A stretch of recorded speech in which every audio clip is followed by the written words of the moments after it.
In this lesson, I'm going to teach you how to play the bass line on Praying for Time, George Michael's second solo studio album from Listening Without Prejudice Volume 1. It's one of my favourite songs. I just absolutely love this. The bass line is super simple. If you picked up bass last week, you can play this next week, no problems. I'm pretty confident about that. So I'm going to show you the line, but I'm also going to use this as an opportunity to teach you a bit how to read music. It's super simple. So I'm going to kill two birds with one stone with that. So here we go. We have the intro here, and really there's just two bass lines to go through the whole thing and more or less one rhythm. I can't show you the backing track, although I did a full play along that I released yesterday. I'll put a link to that below. I won't get monetized for that one, for that video, but this one I've got the drum beat just on its own. Listen to this.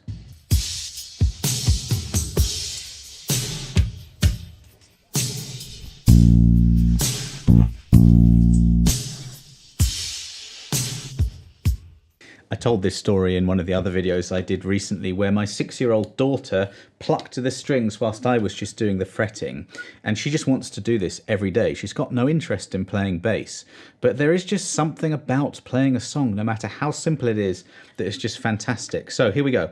We have a bunch of B flats. I'm not going to do a harmonic breakdown of this song, but the chords are really interesting. It's a lot of melodic minor stuff. But that is a key signature. 2 flats is B flat major. The trick with flats is you just look at the second to last flat, and whatever the name of that note is the name of the major key. So it's B flat major. First fret. I'm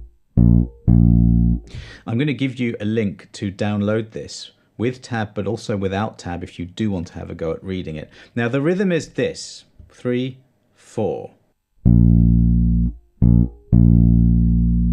That is a dotted quarter note followed by an eighth note followed by a half note. These are extremely common bass rhythms, and put together like that, very common. Now listen to the kick drum again.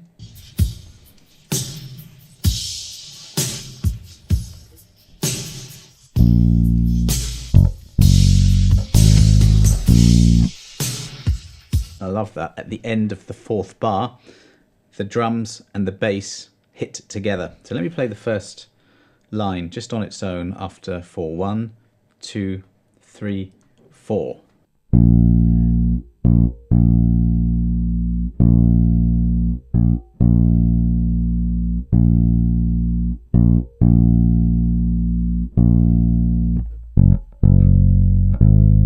Those are the 2 quarter notes at the end. When you have context, in other words, you're playing along to the song or the drum beat, it just feels better and you're aligned a little more and it's just more interesting.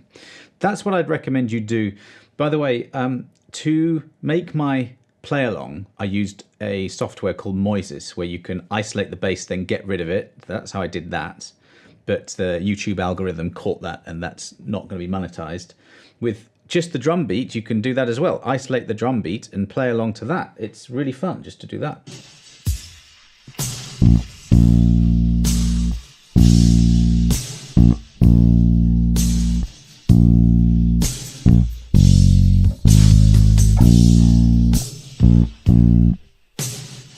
So you've got a bunch of B flats and the last line, or the last bar of the first line. You have a G flat, which is the 2nd fret of the E string, and an A flat, which is the 4th fret of the E.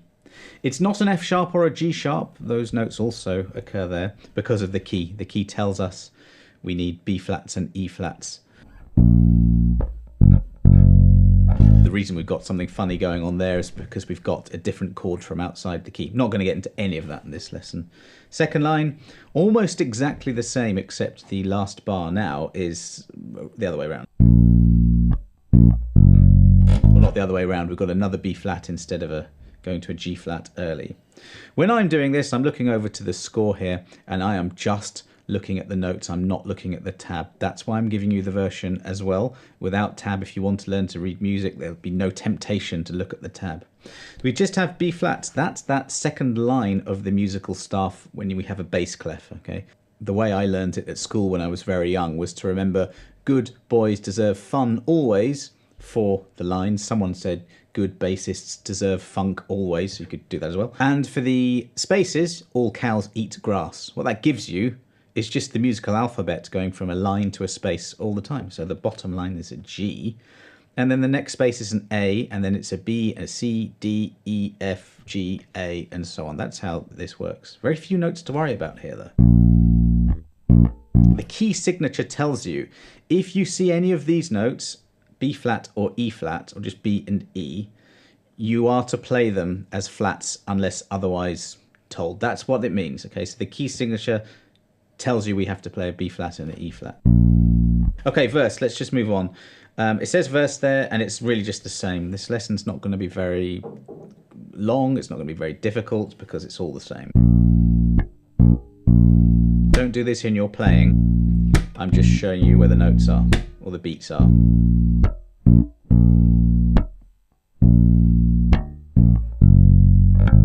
Listen to the snare drum now.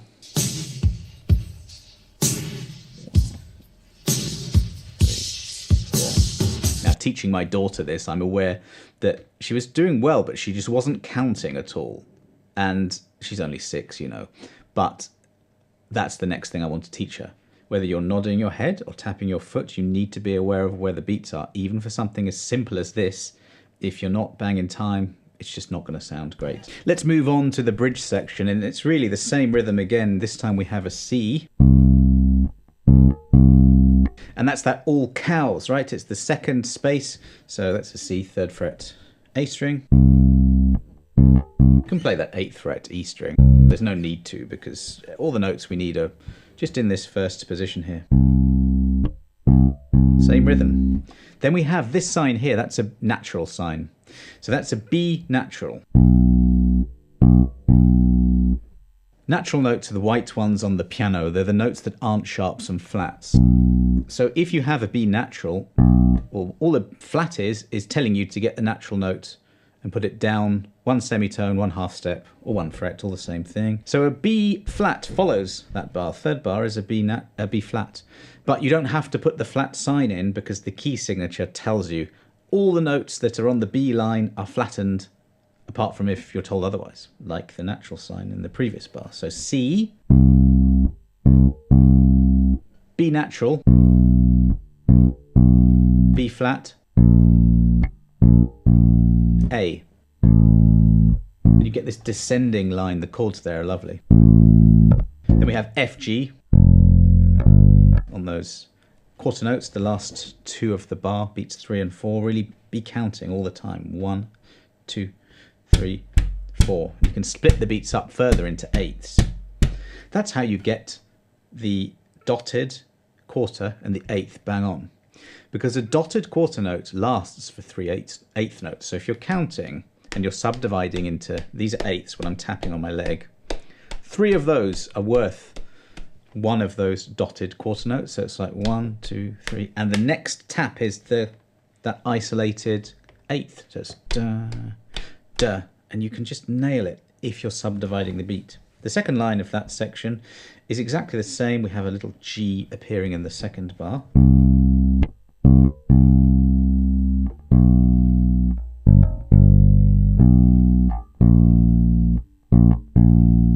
Same as before.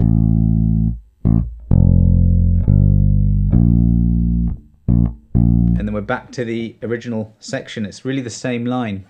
If you listen to the original, there are slight inflections in the bass line. I've included a couple, but I didn't include them all because there are a few. You can have a listen if you like, but let's go to that line where we have one. So here we go.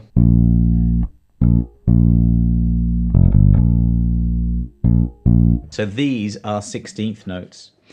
When we have 2 eighth notes that are connected together, they're beamed, that's a beam, the line there, with 1 beam, because an eighth note has 1 tail, so you beam with 1.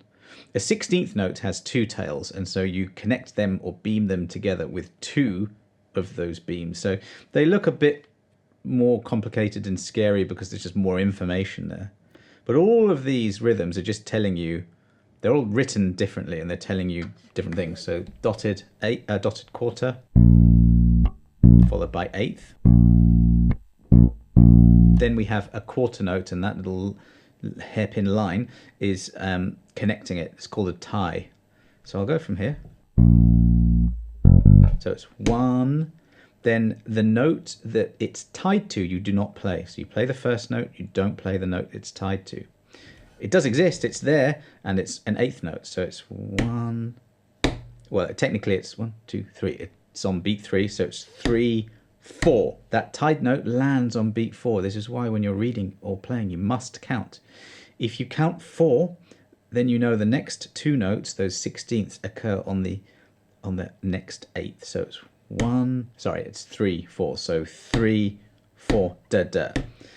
These are the quarter notes.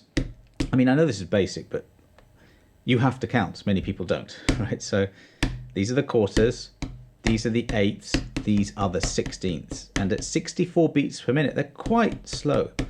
But this is, you know, the easiest bass line in the world ever, something like this, or a really vicious funk line, you have to be in command of subdividing the beats. So this is principle here, will help you with everything.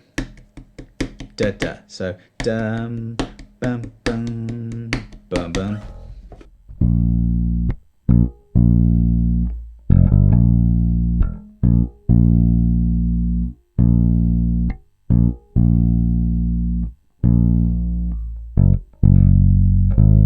Once you learn the notes and where they are, you can just go there. It's like reading a book. You know how to read. You can learn to read these symbols as well. Now, we get to the next page here on the PDF, and it's all the same. I'm just going to whiz through to the last line.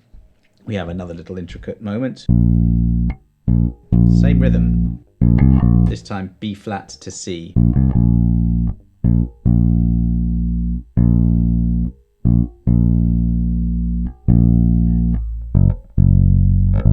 Then we have this. This is really interesting. Dies al fine. It's Italian. Dal segno al fine. Dal segno means go to the sign, which is this thing here. I don't know if you noticed that first time round and wondered what that was. That is a sign, a segno. And when you see dies, it means go back to that sign. And al fine, al means to the, and fine is finish. So go back to the sign, play everything again until you see fine, which is the finish. So you actually just go to the verse and play all the way through, and then there's a B flat at the end, which is the last note.